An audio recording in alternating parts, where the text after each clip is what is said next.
Selamat datang di channel Simar Imam. Sembari mendengarkan tinggalkan like dan komentarnya bosku. Jangan lupa pasang headset kalian. Siapkan kopi dan camilan. Lupakan pahitnya kehidupan. Mari kita dengarkan sambil rebahan. Kembalinya Sang Raja. Bab 881. Aku datang ke sini hari ini, dan tentu saja aku akan pergi, tapi tidak sekarang. Aku belum memenggal kepalamu, jadi bagaimana aku bisa pergi? Penampilan Su Chen yang tegas dan nada tegas membuat Song Hanlin dan Cao Renli tidak dapat melihat harapan untuk rekonsiliasi. Su Chen, karena kamu ingin melawan kami sampai akhir, maka brigade pengawal kami akan melawanmu sampai mati untuk melihat siapa yang akan bertobat pada akhirnya. Saya harap kamu tidak berlutut di depan saya dan memohon belas kasihan. Saya akan memberimu istirahat. Song Hanlin berkata dengan gigi terkatup. Su Chen mengangkat bahu dan tersenyum. Sejujurnya, saya sangat berharap kejadian seperti ini akan terjadi. Coba saya lihat seperti apa brigade pengawal Anda. Song Hanlin tidak menjawab, tapi saling berpandangan dengan Cao Renli. Yang terakhir mengangguk, keputusannya tidak ada artinya. Ketika segala sesuatunya telah berkembang sampai pada titik ini, tidak perlu dikatakan lagi. Meskipun kartu truf terakhir digunakan, itu adalah langkah putus asa yang menimbulkan 1000 kerusakan pada musuh dan 800 kerusakan pada diri sendiri. Tetapi jika dia berhadapan langsung dengan Su Chen, baik dia maupun Song Hanlin tidak akan menjadi lawannya. Lebih baik berusaha sekuat tenaga dan mencobanya. Dalam sekejap, ekspresi keduanya menjadi tenang, dan suara Song Hanlin sangat dingin. Su Chen, buka matamu lebar-lebar dan perhatikan baik-baik hadiah yang telah disiapkan brigade pengawal kami untukmu. Begitu dia selesai berbicara, seluruh gunung Kunlun mulai bergetar. Sinar cahaya warna-warni terbang ke seluruh langit, membentuk sangkar di sekitar Su Chen, menyegelnya dengan kuat di dalamnya. Tanpa sadar, Su Chen menyadari ada yang tidak beres. Sinar cahaya warna-warni itu penuh dengan efek psikedelik dan menekan seluruh energi dan darahnya dalam sekejap. Mencicit, mencicit, mencicit. Pada saat ini, serangkaian suara keras terdengar. Orang-orang yang berdiri di brigade pengawal menemukan bahwa gerbang batu muncul di Gunung Kunlun, dan mereka melihat 6 peluru meriam hitam menonjol dari gerbang batu. Meriam itu panjangnya sekitar 5 meter dan diameternya mencapai 2 meter. Kalaupun disebut peluncur roket, tidak berlebihan. Su Chen, izinkan saya memberitahu Anda, ini adalah senjata rahasia pamungkas brigade pengawal kami, meriam energi spiritual. Tidak peduli seberapa kuat Anda akan musnah. 200 tahun yang lalu, 6 meriam energi spiritual ini sudah dimasukkan dalam penelitian brigade pengawal. Tujuan keberadaannya adalah untuk mengintimidasi para praktisi bela diri dari dunia seni bela diri kuno. Orang-orang yang keluar dari sana semuanya sangat berkuasa, bukan karena mereka bisa mengatasinya. Oleh karena itu, 200 tahun yang lalu, para pemimpin brigade pengawal ingin menjaga cadangan agar tidak terjerumus ke dalam situasi pasif. Kemudian dia mengumpulkan semua sumber daya manusia, keuangan, dan material dari brigade pengawal dan menciptakan 6 meriam energi spiritual ini. Setelah lebih dari 200 tahun perbaikan dan pemrosesan, kekuatan meriam energi spiritual telah diperluas berkali-kali. Bahkan dapat dikatakan bahwa lawan manapun di bawah level negeri dongeng tidak akan bisa melarikan diri secara utuh di depan meriam energi spiritual. Dan ini juga merupakan kartu truf terakhir Song Hanlin dan Cao Renli. Mereka percaya bahwa tidak peduli seberapa kuat Su Chen, di bawah pemboman meriam energi spiritual, dia harus menghindari sisi tajamnya dan tidak berani melakukan kesalahan. Song Hanlin tidak ragu-ragu dan menyentuh mekanisme di tangannya. 6 meriam di Gunung Kunlun berbalik dalam sekejap dan semuanya ditujukan ke Su Chen. Mereka mungkin mulai mengebom kapan saja. Haha. Melihat meriam energi spiritual sedang dipersiapkan, Song Hanlin tertawa keras. Su Chen, kamu seharusnya sudah tahu betapa kuatnya brigade pengawal kami. Cepat dan nikmati saat-saat terakhir hidupmu. Kamu seharusnya puas mati di bawah perlindungan utama brigade pengawal kami. Tanpa peringatan, Song Hanlin menekan tombolnya. Dalam sekejap, semua orang menemukan bahwa energi spiritual yang tersebar di udara menjadi lebih tipis dalam sekejap. Dan itu telah mencapai titik di mana tidak banyak lagi yang tersisa. Tepat pada saat inilah semua energi spiritual di udara terbang menuju Kunlun. Dan semuanya terserap ke dalam 6 meriam energi spiritual. Cahaya putih menyilaukan berkumpul di moncong meriam.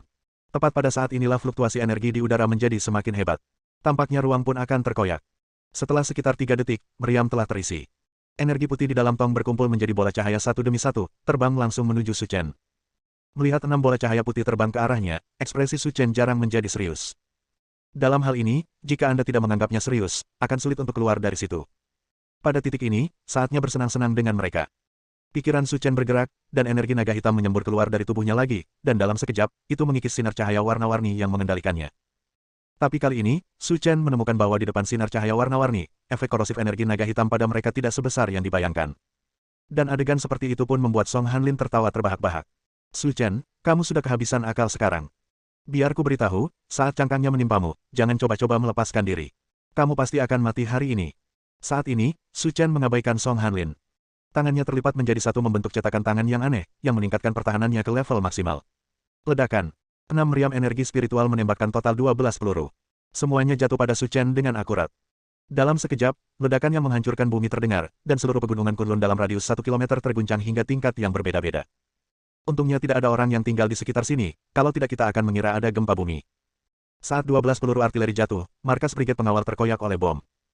Beberapa rumah yang digunakan untuk penyimpanan juga terkena dampak dan runtuh dalam sekejap dan berubah menjadi reruntuhan. Asap tebal dan debu memenuhi udara, dan setelah 10 menit, perlahan-lahan mereda. Ketika semua orang melihat ke tengah lapangan, mereka menemukan lubang sedalam lebih dari 50 meter telah meledak, dikelilingi oleh tanah hangus, tetapi tidak ada jejak Su Chen. Apa yang terjadi?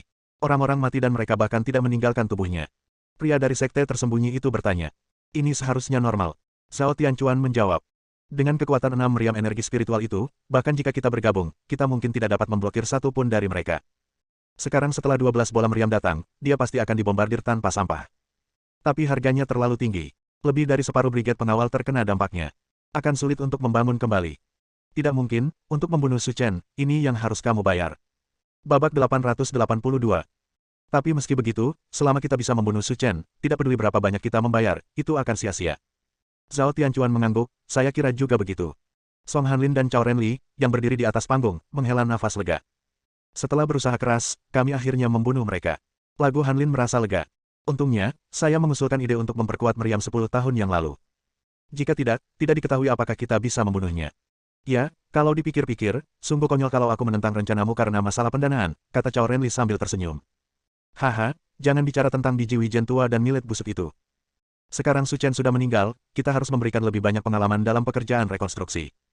Meskipun Su Chen sudah meninggal, kita juga telah membayar banyak. Harganya harus tidak diberikan kepada orang lain. Saya rasa tidak perlu melakukan pekerjaan rekonstruksi. Bagaimanapun, tempat Anda akan hancur. Siapa yang bicara? Mendengar suara itu, semua orang melihat ke atas dan tiba-tiba menemukan ada seseorang yang berdiri di udara. Seperti itu. Melihat Su Chen berdiri utuh di udara, hati semua orang tenggelam ke dasar dalam sekejap. Dia masih hidup. Waktu sepertinya membeku saat ini. Tidak ada yang menyangka dia masih hidup setelah dibombardir oleh meriam aura. Bagaimana ini mungkin? Song Hanlin dan Cao Renli berseru tak terkendali, jelas sangat ketakutan. Meriam energi spiritual ini kelihatannya cukup bagus, tapi bahkan tidak cukup bagus untuk membunuhku. Su Chen, jangan berpikir kita akan mengaku kalah seperti ini. Song Hanlin mengumpat dengan marah dan menekan tombol meriam lagi. Energi spiritual yang tak terukur telah berkumpul ke dalam meriam lagi, siap ditembakkan kapan saja. Menatap semua orang di bawah, Su Chen berkata sambil tersenyum. Jika kamu belum mengalami keputusasaan, kamu tidak akan angkat tangan dan menyerah, jadi aku akan bermain denganmu sampai akhir. Tubuh Su Chen melintas dan bergegas melewati pegunungan Kunlun. Melihat tindakan Su Chen, semua orang terkejut, dan jantung mereka hampir melompat keluar dari tenggorokan. Apa yang akan dia lakukan? Apakah dia akan menghancurkan meriam aura? Orang gila ini. Song Hanlin sangat ketakutan hingga dia berkeringat dingin. Jika dia ingin menghancurkan meriam energi spiritual, maka Gunung Kunlun juga akan hancur. Namun yang benar-benar menakutkan adalah jalan menuju dunia seni bela diri kuno ada di pegunungan Kunlun. Jika Gunung Kunlun dihancurkan, maka dunia sekuler dan dunia persilatan kuno akan terhubung.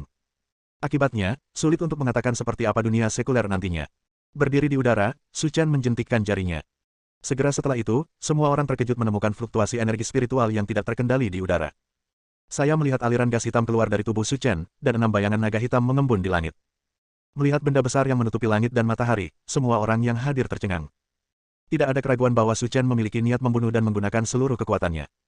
Karena fluktuasi mental saja sudah cukup untuk membuat mereka gemetar. Su Chen, aku tidak akan membiarkanmu berhasil. Kali ini, Song Hanlin tidak ragu-ragu dan mengaktifkan meriam energi spiritual lagi. Bang bang bang. Bola meriam besar disemprotkan ke arah Su Chen. Dan kali ini, kekuatannya bahkan lebih kuat dari yang terakhir kali, membuat orang bahkan tidak punya kesempatan untuk bereaksi. Namun di mata Su Chen, tingkat serangan ini sama sekali tidak berharga. Bayangan 6 naga hitam meraung, seperti 6 anak panah hitam tajam, menghamburkan peluru yang ditembakkan meriam. Kemudian, dengan sikap gigih, dia bergegas menuju meriam aura. Ledakan. Ledakan dahsyat terdengar, dan tanah berguncang dalam sekejap, dan bahkan pegunungan Kunlun mulai runtuh. Melihat batu-batu besar berjatuhan dari langit, orang-orang dari sekte tersembunyi melarikan diri ke segala arah. Pada saat ini, tidak hanya orang-orang dari sekte tersembunyi, tetapi juga Song Hanlin dan Cao Renli tidak terlalu peduli. Brigade pengawal tidak memiliki kartu truf untuk bersaing dengan Su Chen. Yang harus Anda lakukan sekarang adalah menyelamatkan hidup Anda sendiri. Mungkin akan ada peluang untuk kembali lagi di masa depan. Aku hanya ingin kabur sekarang, sudah terlambat. Su Chen melambaikan tangannya yang besar, dan dengan ledakan energi, dia berlari menuju Zhao Tianchuan dan yang lainnya. Dengan kekuatan mereka seperti semut di depan Su Chen. Tidak ada ruang untuk perlawanan. Gelombang energi meledak di tubuh mereka, dan mereka terkubur bersamaan dengan runtuhnya Gunung Kunlun. Awalnya, dengan kekuatan Su Chen, dia bisa dengan mudah membunuh Song Hanlin dan Cao Renli, tapi Su Chen tidak melakukannya. Karena masih banyak hal yang perlu ditanyakan kepada mereka, akan terlalu mudah bagi mereka untuk membiarkan mereka mati seperti ini. Sosok Su Chen melintas di udara, meraih kera mereka berdua, dan dengan cepat mundur. Gunung Kunlun runtuh lebih cepat dari yang dia bayangkan. Jika Anda terlambat, Anda mungkin terkubur di dalam. Beberapa detik kemudian, Su Chen muncul 100 meter jauhnya bersama Song Hanlin dan Cao Renli. Gunung Kunlun runtuh sedikit demi sedikit, dan Su Chen hanya menonton dalam diam. Menurutnya, runtuhnya Gunung Kunlun sepertinya mempunyai arti khusus.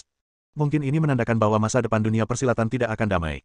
Seiring berjalannya waktu, laju keruntuhan melambat sedikit demi sedikit. Di bawah serangan Su Chen, setengah dari puncak Gunung Kunlun hancur. Pemandangannya sangat menakutkan dan mengerikan, seperti tanah longsor yang sangat besar. Bahkan gempa bumi pun tidak akan menimbulkan dampak seperti itu. Tepat ketika Su Chen mengira tanah longsor gunung akan mereda, dia tiba-tiba mendengar ledakan dahsyat, yang lebih serius daripada dampak yang dia timbulkan sebelumnya. Apa yang terjadi? Su Chen berkata pada dirinya sendiri. Untuk memberikan daya tembak yang cukup bagi meriam energi spiritual, kami mengubur 2000 ton kristal naga di pegunungan Kunlun. Baru saja, karena kamu, kristal naga itu diledakkan, sehingga tanah longsor lagi terjadi di pegunungan Kunlun. Cao Ren berkata dengan gemetar. Jadi itulah yang terjadi. Ekspresi Su Chen tenang dan tenang. Su Chen, tahukah kamu apa artinya ini?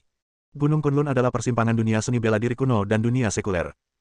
Setelah kamu melakukan tindakan seperti itu, kedua dunia ini akan terhubung.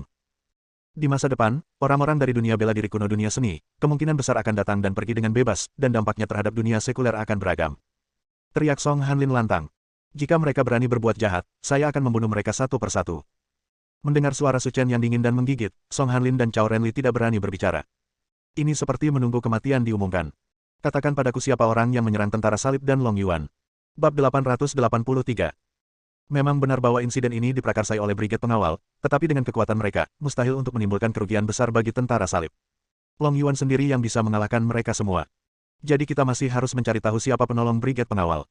Su Chen, jika aku memberitahumu siapa dirimu, bisakah kamu tidak membunuhku? Tidak. Haha, Su Chen, kamu terlalu naif. Sekarang setelah aku mengatakannya, aku tidak akan mendapat manfaat apapun. Menurutmu apakah mungkin bagiku untuk mengatakannya? Song Hanlin dan Cao Renli telah memecahkan potnya. Bahkan kematian tidak bisa membuat Su Chen merasa nyaman. Tidak apa-apa jika kamu tidak mengatakan apa-apa, ayo bermain perlahan. Su Chen meraih lengan Song Hanlin dan menariknya dengan punggung tangannya, termasuk tulang dan dagingnya, darah berceceran di mana-mana, dan wajah Cao Renli terciprat. Itu masalah besar. Cao Renli sangat ketakutan hingga dia hampir kencing, dan tubuhnya mulai mengejang. Meski tidak mengenai dirinya, dia bisa merasakan bahwa rasa sakit yang menyayat hati bukanlah sesuatu yang bisa ditanggung oleh orang normal. Song Hanlin terjatuh ke tanah. Jika bukan karena kekuatannya yang kuat, dia pasti sudah pingsan sekarang. Jangan khawatir dulu, permainannya baru saja dimulai. Su Chen tidak memberi Song Hanlin kesempatan untuk berbicara, dan meninjunya beberapa kali berturut-turut. Ada suara retakan tulang, dan semua tulang di tubuh Song Hanlin dihancurkan oleh Su Chen, dan semuanya hancur menjadi bubuk. Tapi metode Su Chen sangat pintar. Meski begitu, tidak membunuh Song Hanlin. Tapi biarkan dia berlama-lama. Su Chen, kamu benar-benar berani melakukan ini padaku, kamu akan mati dengan menyedihkan dalam hidup ini. Song Hanlin berkata sesekali. Tanganku berlumuran darah. Apa menurutmu aku begitu peduli? Setelah aku mati, tidak masalah jika banjir datang ke langit, datang saja. Su Chen mengambil tindakan lagi, dan semburan energi menembus lautan Qi dan Tian Song Hanlin. Namun, energi itu tidak memiliki efek ledakan, melainkan berenang-renang di dalam dantian lautan Qi. Rasa sakit karena patah tulang masih bisa ditahan, tapi penyiksaan yang tidak manusiawi seperti itu telah mencapai batas Song Hanlin. Mengatakan atau tidak? Su Chen berkata sambil tersenyum, bahkan jika itu berarti kematian, aku tidak akan memberitahumu. Aku tidak menyangka kamu masih pria tangguh, tapi itu tidak masalah. Kamu bisa menikmatinya sebentar dan ayo bermain perlahan. Setelah mengatakan itu, Su Chen mengalihkan pandangannya ke Cao Renli, sudahkah kamu memikirkannya? Jika kamu tidak memberitahuku, aku jamin keadaanmu akan lebih buruk dari dia. Awalnya, Su Chen tidak berniat membiarkan Song Hanlin berbicara. Dia hanyalah umpan. Jangan lakukan ini, kataku, aku akan mengatakan apa saja, selama kamu bisa memberiku kematian yang bahagia. Sekarang, Cao Renli tidak lagi berharap untuk bertahan hidup. Setelah melihat situasi tragis Song Hanlin, dia sudah memikirkannya, selama dia bisa bersenang-senang. Jika jawabanmu bagus, maka aku bisa mempertimbangkannya. Pada awalnya, kami menemukan sekte tinju pembunuh, sekte tingkat kedua di dunia seni bela diri kuno. Orang yang pergi untuk menyergap Long Yuan bernama Dou Wenseng, tetua agung dari sekte tinju pembunuh, dan tentara salibmu adalah muridnya Tao Zhenlong. Mereka yang terbunuh dan sisa-sisa tentara salib semuanya dimusnahkan sedikit demi sedikit oleh brigade pengawal kita selama bertahun-tahun. Sekte tingkat kedua, sekte tinju pembunuh. Dou Wenseng, Tao Zhenlong. Su Chen berpikir dalam hati. Karena mereka adalah sekte tingkat kedua, kekuatan keseluruhan mereka harus lebih kuat dari sekte tingkat pertama, sekte Xixiang. Tetapi tingkat kekuatannya harus dibatasi, jika tidak maka tidak mungkin ditusuk oleh Long Yuan. Saat dia berbicara, tubuh Cao Renli bergetar. Su Chen, aku sudah memberitahumu semua yang ingin kamu ketahui. Bisakah kamu memberiku kematian yang bahagia? Jangan khawatir, aku belum selesai bertanya. Kamu, apapun yang ingin kamu ketahui, aku akan memberitahumu. Di mana Xiao Ning? Masalah ini tidak terlalu penting bagi Su Chen, tetapi mereka berdua sudah saling kenal cukup lama, jadi mereka harus menanyakannya. 3 tahun lalu, kami ingin mengaktifkan senjata energi kinetik berbasis ruang angkasa untuk menghadapimu, tetapi Xiao Ning dan Huang Xuan terus menentangnya, jadi kami menjadikan Huang Xuan sebagai tahanan rumah. Adapun Xiao Ning, kami telah memenjarakannya. Terkunci. Ekspresi Su Chen berubah dingin. Dia tidak pernah menyangka hal seperti ini akan terjadi sebelumnya. Di mana Xiao Ning ditahan? Dia ditahan di penjara penjaga yang jaraknya 3 kilometer, di bawah pengawasan orang-orang kami. Setelah mengetahui berita yang diinginkannya, Su Chen perlahan berdiri. Aku sudah tahu semua yang perlu kamu ketahui, dan aku bisa mengirimmu berangkat. Saat dia berbicara, Su Chen meraih 2 cabang dari udara dengan tangannya yang besar, menarik 2 cabang dari pohon, dan kemudian berkata dengan nada merendahkan. Jangan khawatir, aku tidak akan membiarkanmu kesepian di jalan menuju neraka. Keluargamu akan segera bersamamu. Apa katamu? Kamu ingin membunuh seluruh keluarga kami. Cao Renli sangat ketakutan hingga dia membuka mulutnya. Dia tidak menyangka Su Chen akan begitu kejam. Bang-bang. 2 helai kekuatan mengangkat Song Hanlin dan Cao Renli. Kedua cabang di tangan Su Chen melewati leher mereka dan dipaku ke Gunung Kunlun. Kematiannya sungguh tragis. Bikin orang takut lihat langsung. Setelah berurusan dengan Song Hanlin dan Cao Renli, Su Chen mengemudikan mobil di luar brigade pengawal dan tiba di penjara penjaga yang jaraknya 3 km. Penjara ini sangat tersembunyi dan berada di bawah tanah.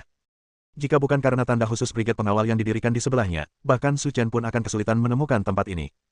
Ini adalah area penting bagi brigade pengawal. Mereka yang masuk tanpa izin akan mati. Bahkan sebelum dia mencapai pintu, ketika dia baru saja berjalan 50 meter di depan pintu, dia mendengar seseorang berteriak, memberi perintah untuk menghentikan Su Chen. Saya mendongak dan melihat 2 orang berdiri di depan saya, keduanya berada di level Wuzong. Meskipun di mata Su Chen, pembudidaya bela diri tingkat ini hanyalah semut. Namun di dunia sekuler, seorang seniman bela diri setingkat Wuzong sudah cukup untuk dianggap sebagai master. Di mana Xiao Ning? Kedua penjaga itu saling memandang. Xiao Ning telah dipenjara selama 3 tahun, tetapi seseorang masih datang mencarinya. Siapa kamu dan mengapa kamu mencari Xiao Ning? Kamu terlalu banyak bicara omong kosong. Tubuh Su Chen melintas dan meraih leher pembicara. Klik. Putar itu. Beraninya kamu menyerang anggota brigade pengawal kami. Kamu mencari kematian. Aku telah menghancurkan semua brigade pengawalmu. Karena brigade pengawal dihancurkan begitu cepat, orang-orang di penjara penjaga yang berjarak 3 km ini masih tidak tahu apa yang sedang terjadi. Kamu, apa katamu, brigade pengawal dihancurkan? Itu benar. Omong kosong, brigade pengawal kami adalah organisasi penggarap yang telah berdiri selama 300 tahun dan berada langsung di bawah yurisdiksi pemerintah pusat. Apakah menurut Anda kami hanyalah sekte kecil yang seperti ikan mas krucian yang menyeberangi sungai? Bab 884. Aku terlalu malas untuk berbicara omong kosong denganmu. Bawa aku mencari Xiao Ning, kalau tidak, nasibmu akan sama dengannya. Melihat rekannya yang telah meninggal, ahli seni bela diri lainnya, dia mundur selangkah. Nak, biar ku beritahu, penjara penjaga bukanlah tempat yang bisa didatangi orang biasa. Sipir kita adalah master di tingkat suci, dan aku baru saja memberitahunya berita itu. Sipir akan segera membawanya. Ayo di sini, tunggu saja kematian. Saat ini, suara langkah kaki terdengar dari dalam pintu. Pintu dibuka, dan lebih dari 30 orang bergegas keluar dari dalam. Pemimpinnya adalah seorang pria parubaya berusia 50-an. Mengenakan pakaian kasual yang tidak mengikuti perkembangan zaman, dia terlihat sangat muda. Nama pria parubaya itu adalah Mo Changgu, seorang prajurit tingkat suci dan sipir penjara penjaga. Dia kejam dan bengis, tapi siapapun yang jatuh ke tangannya akan berganti kulit meski mereka tidak mati. Pada saat yang sama, orang-orang yang keluar bersama Mo Changgu mengepung Su Chen dengan senjata di tangan. Mereka yang dipenjara di penjara penjaga adalah orang-orang paling jahat dan jahat di dunia seni bela diri. Dilihat dari sikap anak laki-laki ini, terlihat jelas bahwa dia ada di sini untuk merampok penjara. Kesempatan bagus seperti ini untuk memberikan kontribusi tidak boleh dilewatkan. Nak, izinkan saya memperkenalkan kepada Anda. Ini adalah sipir penjara penjaga kami, Tuan Mo Changgu. Apakah Anda siap untuk mati? Namun, ketika Mo Changgu melihat Su Chen, seluruh tubuhnya tampak membatu dan tidak bergerak. Karena dia sudah mengenali siapa Su Chen. Sebagai sipir penjara penjaga, secara administratif, dia pasti bisa dikatakan sebagai pemimpin senior brigade pengawal. Jadi dia juga tahu siapa Su Chen, dan dia bahkan tahu seperti apa rupa Su Chen. Namun dalam pemahamannya, Su Chen meninggal 3 tahun lalu, jadi bagaimana dia bisa muncul di sini? Tanda seru. Kamu adalah Su Chen. Kata Mo Changgu dengan gemetar. Sepertinya aku meninggalkan kesan mendalam pada brigade pengawalmu. 3 tahun telah berlalu dan kamu masih tahu siapa aku, kata Su Chen sambil tersenyum. Semua orang kaget saat mendengar nama Su Chen. Meskipun banyak orang di sini belum pernah melihat seperti apa rupa Su Chen, mereka pernah mendengar nama Su Chen. Saya juga tahu apa yang terjadi dalam 3 tahun terakhir. Pria super kuat yang hanya bisa dibunuh dengan mengandalkan senjata energi kinetik berbasis luar angkasa. Dan kini, dia kembali utuh. Mereka belum pernah memimpikannya hal seperti ini sebelumnya. Berdebar, berdebar, berdebar. Saat ini, tidak ada yang berani menghunus pedang melawan Su Chen. Orang yang berdiri di depannya adalah sosok monster. Jika Anda menyerangnya terlepas dari hidup dan mati, Anda tidak jauh dari kematian. Pada saat ini, semua orang di penjara penjaga berlutut dan bersujud kepada Su Chen. Tuan Su, masalah ini tidak ada hubungannya dengan saya. Itu semua direncanakan oleh Song Hanlin dan Cao Renli. Kami hanya penjaga penjara. Kami hanya mendengar tentang apa yang terjadi 3 tahun lalu dan tidak mengambil tindakan terhadap Anda. Anda tapi jangan-jangan bunuh kami. Pada titik ini, tidak peduli apa yang Anda katakan, tidak ada gunanya hanya berlutut dan memohon belas kasihan. Aku tidak punya waktu untuk berbicara omong kosong denganmu, bawa aku ke Xiaoning. Ya, Tuan Su, tolong undang saya. Saya akan mengantar Anda ke sana sekarang. Di bawah kepemimpinan Mo Changgu, Su Chen datang ke penjara penjaga bawah tanah. Karena Song Hanlin memerintahkan Xiaoning dan yang lainnya untuk dijadikan tahanan rumah, perlakuannya saat ini jauh lebih baik daripada tahanan biasa. Bahkan bisa dikatakan kamar single kecil di sebuah hotel. Meskipun burung pipit kecil, ia memiliki semua kebutuhan pokoknya, dan fasilitas hidup apapun dapat ditemukan di sini. Namun kondisi Xiaoning saat ini kurang baik. Berat badan seluruh orang turun dan wajahnya menjadi pucat. Jika bukan karena kekuatannya sendiri, dia mungkin tidak akan mengalami depresi. Su Chen. Melihat Su Chen masuk dari luar, wajah Xiaoning menunjukkan keterkejutan. Dalam 3 tahun terakhir, Xiaoning mengetahui banyak berita tentang Su Chen melalui koneksi pribadinya. Dia awalnya mengira Su Chen telah mati di laut, tetapi dia tidak menyangka akan bertemu dengannya lagi 3 tahun kemudian. Apa, kamu terkejut melihatku? Bukankah kamu sudah mati? Mereka bilang kamu berdada besar dan tidak punya otak. Benar sekali untuk menggambarkanmu. Apa menurutmu aku adalah seseorang yang bisa dibunuh dengan mudah? Lalu, kenapa kamu masih di sini? Sepertinya kamu baik-baik saja di sini, jadi aku tidak akan menyelamatkanmu. Su Chen berbalik dan pergi, tapi dihentikan oleh Xiaoning dari belakang. Brengsek, apa kamu bercanda? Cepat minta mereka membuka kuncinya. Aku sudah di sini selama 3 tahun. Mo Changgu sangat ketakutan hingga dia gemetar dan segera pergi untuk membuka kunci pintu penjara dan membiarkan Xiaoning keluar. Ayo pergi. Xiaoning mengangguk dan bisa bernapas kembali. Udara segar di luar membuatnya merasa lebih nyaman, seolah-olah dia telah terlahir kembali. Terima kasih. Su Chen berkata dengan lembut. Saat itu, Brigade Pengawal ingin mengaktifkan senjata energi kinetik berbasis ruang angkasa, dan Xiaoning adalah salah satu lawan utamanya. Kalau tidak, mustahil kita bisa mengalami situasi seperti sekarang ini. Saya harus membalas budi ini. Memutar rambutnya karena kebiasaan, Xiaoning berkata. Apakah kamu tahu semua yang terjadi saat itu? Aku sudah tahu segalanya, kalau tidak aku tidak akan tahu kalau kamu dikurung di sini. Lalu apa yang akan kamu lakukan sekarang? Jika masalah ini sampai ke telinga Brigade Pengawal, kamu akan mendapat masalah. Tidak, aku baru saja berkeliling Brigade Pengawal dan membunuh semua orang di sana. Tidak mungkin menimbulkan masalah bagiku. Su Chen mengangkat bahu, kecuali mereka datang untuk menakutiku dalam mimpi mereka di malam hari. Lelucon dingin Su Chen membuat Xiaoning membeku di tempat seperti tersambar petir. Kamu, apa katamu? Brigade Pengawal memintamu untuk dihancurkan. Sudah hilang, apakah ada yang aneh dengan itu? Su Chenyun berkata dengan tenang. Jika kamu tidak percaya, kamu bisa pergi ke sana dan melihatnya. Aku memakukan tubuh Song Hanlin dan Cao Renli ke gunung untuk memberikan penjelasan kepada saudara-saudaraku yang telah meninggal. Kata-kata Su Chen membuat Xiaoning tidak bisa dipercaya. Sebagai pejuang langsung dari Brigade Pengawal, dia jelas tahu betapa kuatnya kartu Brigade Pengawal. Ini adalah tempat yang tidak dapat ditembus, mudah dipertahankan tetapi sulit diserang. Apakah itu formasi Kunlun atau meriam energi spiritual, itu bukanlah sesuatu yang dapat ditandingi oleh para kultivator biasa. Tapi sekarang, dia benar-benar memusnahkan semua orang di Brigade Pengawal. Jika berita ini tersebar, dunia bela diri Tiongkok pasti akan kacau balau. 10 menit kemudian, keduanya berkendara kembali ke markas Brigade Pengawal. Melihat kehancuran di luar jendela mobil, Xiaoning menutup mulutnya dengan ngeri. Ini lebih dari sekedar memusnahkan Brigade Pengawal. Bahkan separuh puncak Gunung Kunlun telah diratakan olehnya. Setelah sekian lama, Anda bahkan bisa mencium bau darah di udara. Bersambung.